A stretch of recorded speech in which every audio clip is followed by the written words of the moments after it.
আসসালামু আলাইকুম ওরহমতুল্লাহি ওবরকাতহু। আজকে রেসিপি চালের আটার রুটি। এর জন্য আপনাদেরকে মেজারমেন্ট হিসাবে একটা বাটি দেখিয়ে দিয়েছি। এই বাটির পরিমাণ মতন আমি আটা নিয়ে নেব। এখানে বলে দিই যে যেরকম পরিমাণে আটা নেবেন ঠিক সেরকম পরিমাণে কিন্তু তার থেকে অর্ধেক পরিমাণে কিন্তু জল বা পানি নেবেন।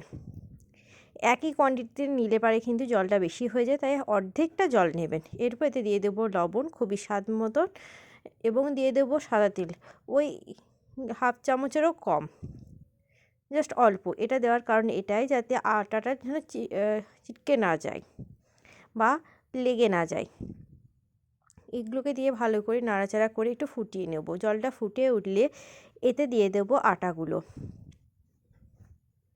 আটাগুলোকে দিয়ে ভালো করে নাড়াচাড়া করে মিশিয়ে নেব এবং এটাকে ভালো করে মিক্সড হয়ে গেলে গ্যাসের ফ্লেমটাকে অফ করে দিয়ে এটাকে 5 থেকে 7 মিনিটের জন্য ঢাকা দেবো।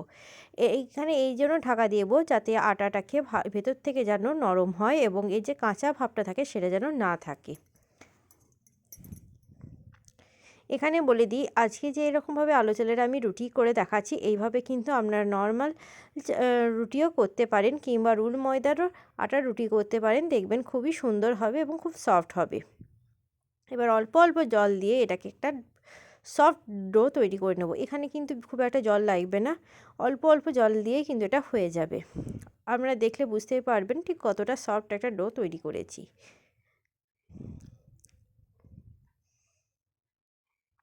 আটাটাকে ভালো করে ডো তৈরি করে মিশিয়ে নিলাম। দেখুন কতটা সফট হয়েছে, যে হাতে একটুও লাগছে না। এরপর এটা একটা গোল লেচি করে নেব।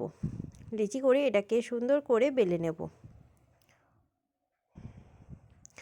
যতটা সুন্দর করে আপনারা পারবেন এটাকে বেলে নেবেন।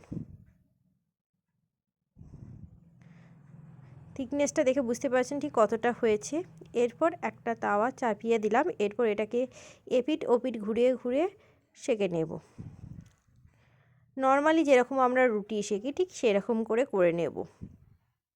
একদিক হয়ে গেল, দেখুন আরেক দিকটা করে নিচ্ছি। চেপে চেপে দেবেন, দেখবেন ঠিক ফুলে উঠবে।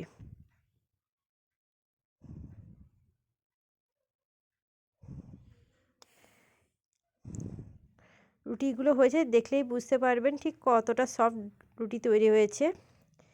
এরকম করে রুটিগুলো তৈরি করে নেব।